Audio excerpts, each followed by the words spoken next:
Bien. Alors, je réponds à ça. Alors, d'abord, premièrement, le seul pays arabe que je connais pas trop mal, c'est la Tunisie. C'est là où a commencé le dit printemps arabe. Deuxièmement, ça n'est absolument pas une révolution, contrairement à ce qu'on dit. C'est une révolte qui est partie du centre du pays, d'un étudiant qui était, pour gagner sa vie, obligé de vendre des légumes aux Noirs sur la place du village et qui a été arrêté par la police. Cette révolte a été ensuite exploitée par l'intelligentsia tunisienne, qui est extrêmement limitée mais extrêmement forte, et notamment les journalistes, les gens de droit, les juristes, etc., et qui ont profité de ça pour faire des manifestations pour lutter pour la liberté d'expression, et notamment la liberté de la presse. Et ensuite, tout a été récupéré par les islamistes. Pourquoi? Parce que les islamistes avaient été emprisonnés par Ben Ali et qu'ils ils ont profité de la révolution, entre guillemets, pour libérer tous les islamistes emprisonnés, y compris les délinquants. Voilà ce que ça dit. Alors, quel rôle des adolescents dans ce mouvement? Je dirais aucun. Aucun. Spécifique, en tout cas, aucun rôle spécifique. Évidemment, ils ont joué un rôle dans la révolte, puisque c'était surtout des étudiants diplômés, bac plus 3 ou 4, qui sont sans travail et qui donc étaient en état de révolte. Leur situation s'aggrave actuellement de jour en jour, le chômage s'aggrave, et deuxièmement, l'intelligentsia, les adolescents de l'intelligentsia, eux, de plus en plus, continuent à aller à l'étranger, parce que les parents ont de l'argent, donc ils vont se former en France ou au Canada, puisque la France n'est pas très accueillante actuellement. Et puis les islamistes, ben, vous voyez ce que ça donne. Il y a encore un attentat avec 19 morts aujourd'hui. Oui. Donc voilà, on ne peut rien dire de spécifique. Il n'y a eu aucun mouvement spécifique d'étudiants, notamment. Il n'y a absolument pas eu de mouvement dans les écoles, dans les lycées ou dans les facultés. Pas du tout.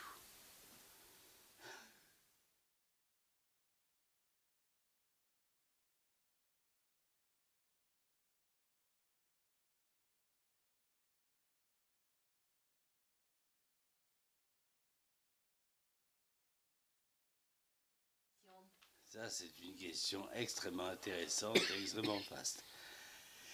Je dois vous dire modestement que Freud a déjà répondu à cette question. Freud a déjà répondu puisqu'il parlait du transfert dans les maisons de santé à l'époque en Autriche. Et justement, le transfert à ceci de particulier, c'est qu'il était à la fois invisible à l'œil nu, si vous voulez, il est pas, il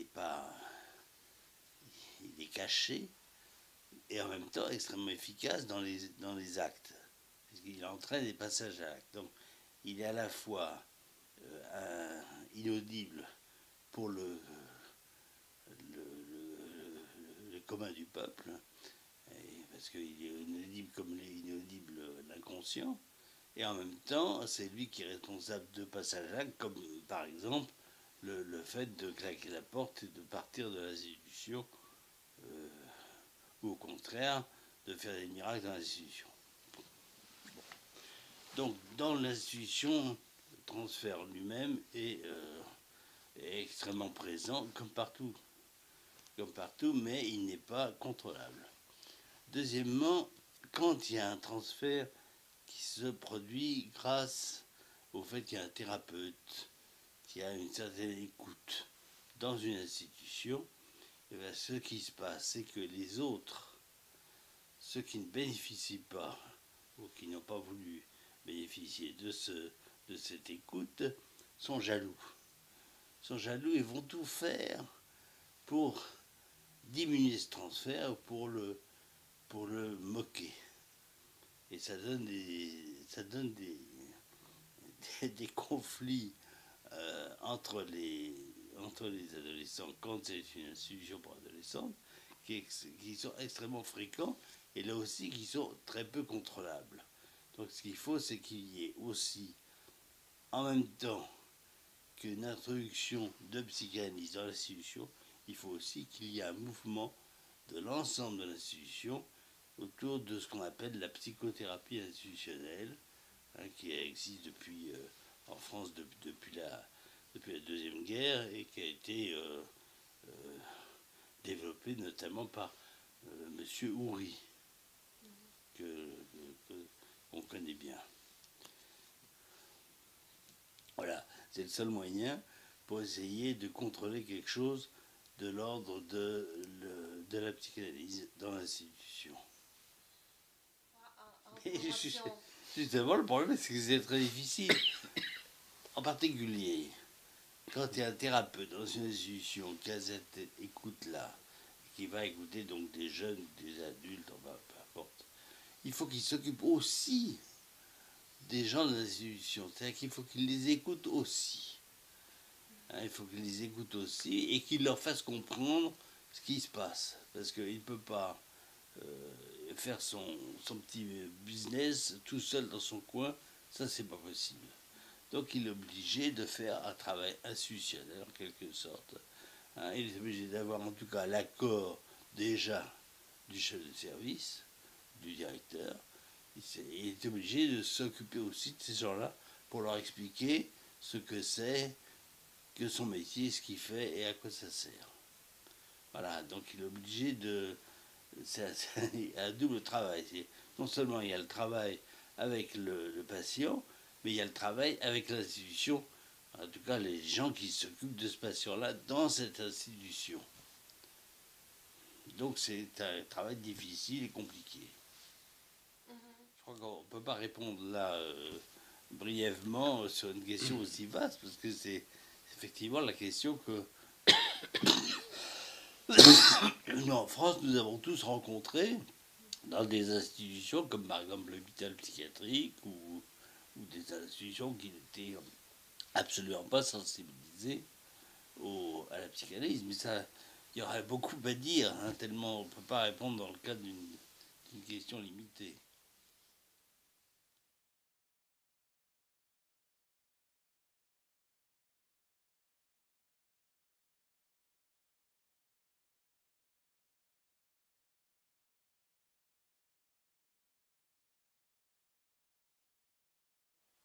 Eh bien, c'est que le miroir n'est pas la photo.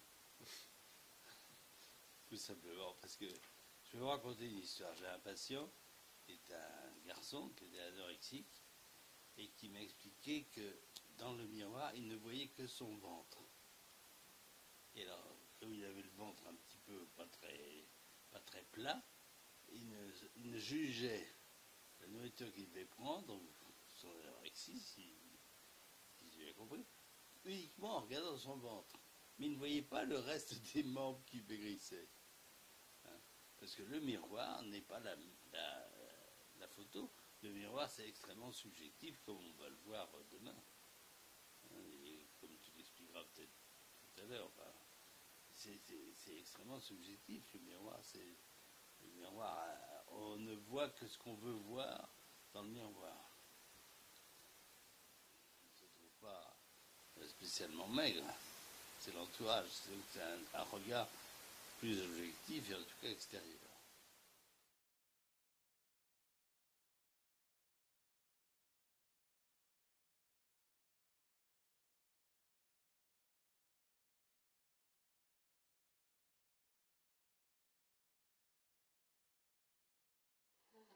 Alors, pour répondre à cette question,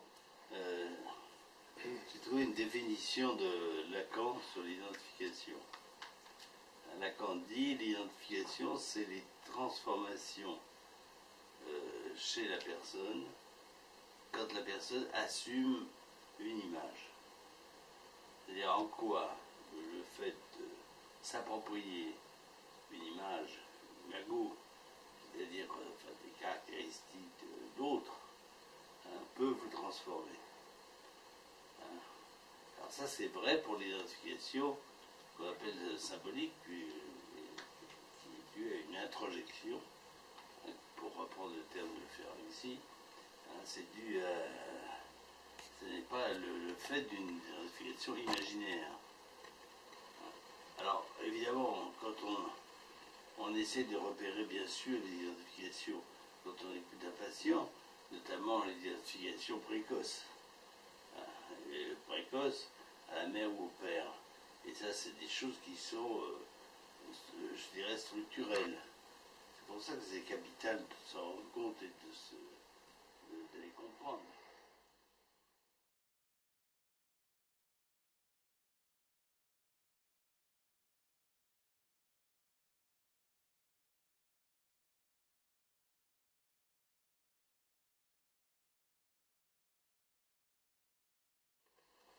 Alors, la dernière question, c'est sur le père imaginaire et le père symbolique.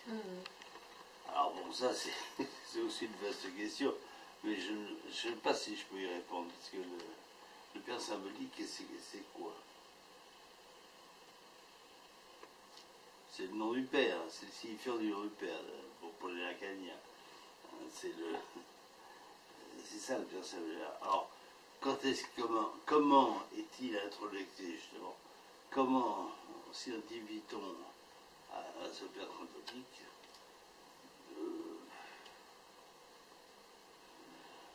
C'est ce qui vous protège de la psychose, c'est tout ce que je peux vous dire. Mais alors, le père imaginaire, par contre, c'est le père quoi, on dirait ça. C'est le père sous toutes ses facettes. Alors ça, vous avez toutes sortes d'identifications ou de contre-identifications, c'est bien, hein, qui peuvent agir.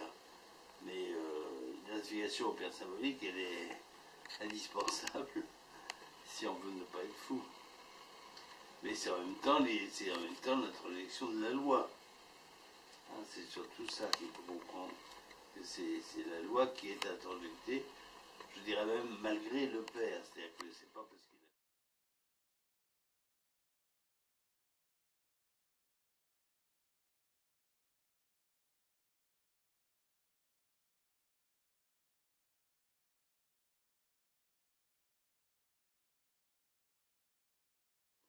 Alors, là aussi, c'est une question très vaste. Hein. Je crois qu'il faut quand même distinguer le schéma corporel, qui intéresse plutôt les médecins, les rééducateurs, etc., et l'image inconsciente du corps, qui, elle, intéresse plutôt les psychanalystes. Dans le schéma corporel, c'est la prise de conscience, c'est conscient dans le schéma corporel. C'est la prise de conscience par l'enfant de son corps, de ses possibilités de se mouvoir dans l'espace. Ça donne à l'enfant une image concrète de ses possibilités d'action, un contrôle de ses mouvements, un sentiment de sécurité dans ses activités motrices. Bon, l'image inconsciente du corps, c'est quand même beaucoup plus compliqué, complexe. Les deux se construisent dès la naissance, même peut-être avant, hein, à partir des perceptions internes, des perceptions externes. Et pour se constituer, les deux ont une condition pour se constituer, c'est le passage par le stade du miroir, qui va constituer l'enfant qui va constituer le moi de l'enfant, hein, qui va le constituer comme sujet, ce qui suppose qu'il soit inscrit dans le langage. Ou au minimum, il y a un accès. Donc, alors chez l'enfant, qu'il soit handicapé ou pas d'ailleurs, on appréhende à la fois le schéma corporel, mais aussi l'image inconsciente du corps, par ses productions symboliques, et avant tout le dessin, mais aussi par le langage, par les relations à l'autre, et par son activité psychomotrice, hein, pour avoir une idée de son schéma corporel. Donc tous ces éléments nous donnent des indications précieuses sur comment l'enfant fonctionne dans son schéma corporel, mais également, je dirais, dans son moi, qui est à la fois conscient et inconscient, dans son image dans son image du corps. Et chez l'enfant handicapé, alors, la lecture de ces deux indications, enfin le schéma corporel et l'image du corps, est très complexe, hein, parce que s'entrecroisent des tas de facteurs, des limitations, des pathologies qui sont d'origine lésionnelle. On pense aux enfants qui sont infirmes moteurs cérébraux, qui ont des anomalies génétiques. Et puis, comme chez tout enfant, il y a une lecture des troubles de la structuration psycho-affective et relationnelle. Hein. Et ces deux domaines s'intriquent étroitement. Et la grande difficulté, c'est